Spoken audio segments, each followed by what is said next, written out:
#1 Cowboys head to New Orleans to face the winless Saints. After missing last Sunday's game at Carolina with a shoulder injury, Drew Brees said Thursday in an appearance on Ellen that there's not anything that's going to keep him off the field this Sunday. Brandon Weeden will be under center for Dallas. The Cowboys have won 10 straight on the road, but Weeden has lost 9 straight starts. Here he is. You guys are beating the dead horse, talking about, throwing the ball underneath, but, that was our plan all along, you look back, was there a couple of times I could have thrown the ball maybe outside receivers, given the plays that were called? There may have been 1 or 2 I could have thrown out there. But those were the matchups we liked, and that's what they were giving us in coverage. So, this week, my main focus is take care of the football, eliminate, the boneheaded play like last week, eliminate those and continue to get those completions, continue to get the ball in the guys' hands, let them, make plays after the catch. We got good explosive players, and my job is just to get the ball in their hands, let them do work. All right, Skip. What do you expect from Weeden in the Big Easy? Stephen A. Smith, when I saw the soundbite we just saw as it was uttered on Wednesday, and I saw it on 6 o'clock Sports Center, I must tell you, as a Cowboy fan, worried me. My confidence flagged. It drained right out of my body because I know Brandon Weeden personally, and I like Brandon Weeden. And I can tell you that Brandon Weeden is tormented. He is getting defensive to a fault. That Brandon Weeden is capable now of second, third, and fourth guessing every decision he makes with the football Sunday night, back into that house of horrors where 2 years ago, you might remember, my Dallas Cowboys had suffered one of their all-time franchise nightmares. They allowed 40 first downs, record. So I don't know what to expect from Brandon Weeden. As Molly said, he's lost 9 straight starts now. But I must tell you this. This gives me a little heart as you smile with that silly smile of yours at me. Cheshire Cat. Yeah. My Cowboys have won 10 straight, as Molly pointed out, on the road. That's pretty great. Yeah. And New Orleans, led by the great Drew Brees, has lost 6 straight games in that house of horrors. That's become their house of horrors now. That's incomprehensible to me. They've lost 6 straight at home? Seriously, with Drew Brees at quarterback? They have. And then I look at what Brandon Weeden has done so far this year. He's 29 of 33 for 305 yards. That is 88% of his passes he has completed. So surely he's got a little bit of confidence left in there, even though he's second-guessing himself about, should I throw it to the wide receiver or should I just check down to the tight ends or the backs? Stephen A. Smith, I have ridden this horse this far.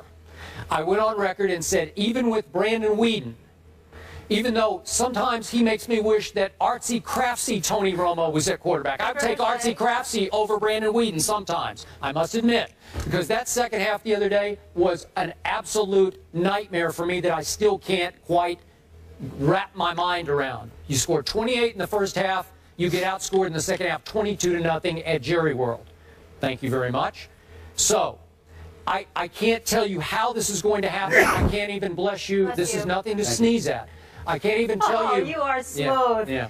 I can't even tell you why this is going to happen, but I still believe in this Cowboys team on the road. So I don't know how they're going to do it. I hope Drew Brees does play with a sore right throwing shoulder. I hope he does, because Luke McCown was really good the other day. He threw for 310 at Carolina. Maybe we would have a chance, a better chance against Drew Brees. I don't know. But I'm going to hang in with my Cowboys one more time until reinforcements arrive. Greg Hardy, as you know, Rolando McClain on the way after this game. 4 games will be over. I'll go Brandon Weeden 31, Drew Brees 30. That's what I'm going to say. I'm hanging in with my Dallas Cowboys. Skip Bayless, I mean this affectionately. It's primarily as it comes specifically to the Cowboys. You're pathetic. You sit up here and make this argument like, oh my goodness, I'm so worried, but I'm hanging in there with my Cowboys. I am. Stephen A., I still believe in them. They're playing the Saints. I mean, all of this against Seattle or Green Bay or somebody, but they're playing the Saints. Okay, the way Rob Ryan's defense looks right now, you can get an arena football team to go against the Saints right now, and they'd give them a run for their money. Now, I know that Luke McCown looked incredibly impressive in Drew Brees' absence last week. 31 of 38, 310 yards, just one interception. I thought he played very, very well. But there's no Stills, there's no Jimmy Graham anymore, there's no Darren Sproles anymore. This team has changed. They're ranked 23rd against the pass. They're ranked like 26th against the rush. This team is a shell of what it once was a couple of years ago. And now the only interesting thing about this team is how long are they going to commit to keeping Drew Brees instead of taking him out of his misery and sending him someplace with a team that can actually play on a high level. There is nothing, absolutely positively nothing, that should be compelling about this game. The Dallas Cowboys should handle their business, even without Romo, even without Desmond, even without Hardy and Randy Gregory and all of these guys. It's the Saints. Wow. You know how I feel about the Saints. I told you before the season I didn't think they were worth much. I stand by it. It's Drew Brees, and then it's everybody else. And in fairness to them, it's not like I'm saying, oh, my goodness, they just don't know what they're doing. No. They're in transition. Sean Payton is a Super Bowl champion coach. He's already proven what he could do. We understand all of that. But what you have to understand, only 26 players remain for the 53-man roster they had last year. They just traded some dude to the New England Patriots, all right? We know Jimmy Graham is in Seattle. We understand that they're in flux right now. It's a complete makeover. They're drafting defensive linemen and cornerbacks and stuff like that. They are just they are transitioning. They're not what they used to be. The New Orleans Saints will be lucky to win 5 games this year. It's just that simple. The only reason we don't say it too often is out of respect and deference to the great Drew Brees. It's the only reason. Outside of that, they have average players. The elite players that elevated them to another level, that scared the living hell out of you whenever you had to come down to that Mercedes-Benz Dome, they're gone. It's over. Whatever we used to love about the Saints, they are no longer relevant in a championship conversation. It's been that way for a little while. We were just hesitant to say it.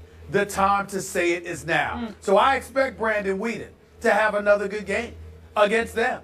I expect Lance Dunbar. I'm not saying 10 receptions for 100 yards, but I expect him to have a good game. I expect Jason Witten to have a good game. I expect Cole Beasley and Terrence Williams to have a good game. I expect Joseph Randle to run the football effectively, because it seems to me whatever you can do against mediocre defenses always is applicable to the New Orleans Saints under Rob Ryan. The Dallas Cowboys are going to win this game in New Orleans because the New Orleans Saints are not that good anymore. Now, they could shock us because the Dallas Cowboys are always capable of sticking up the joint. But if I had to bet my money, I would bet my money on Brandon Weeden. And I'll go as far as to say this, Skip. It wouldn't even surprise me if the brother ended up passing for about 350 yards plus. Because it's the Saints. Stop it. It's the Saints.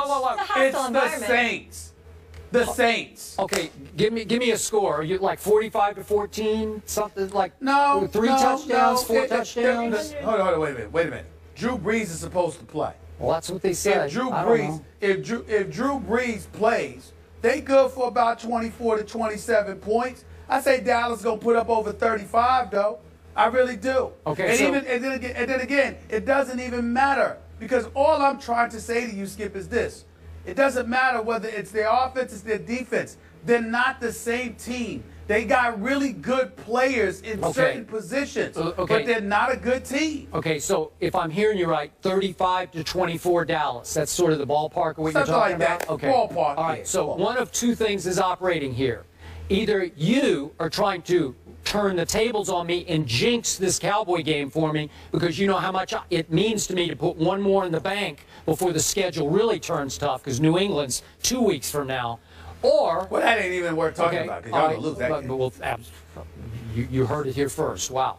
But the other thing that might be happening here is you've been on kind of a negative roll with your picks this year, and so you're scaring me because you know, you might just be swinging and missing, like just a big old swing and a miss. It might be. And listen, man, I deserve that. I deserve that. But I would remind you that the games that I've lost this year were similar to what happened last night with Pittsburgh and Baltimore. Games that should have come down in my favor, then all of a sudden stuff goes wrong. I picked the Giants to win the Falcons. They give away that game. I picked the Giants to beat the Cowboys. They got a 10-point fourth quarter lead. They give away that game. Those kind of things have happened to me. It's not like I've been off the cliff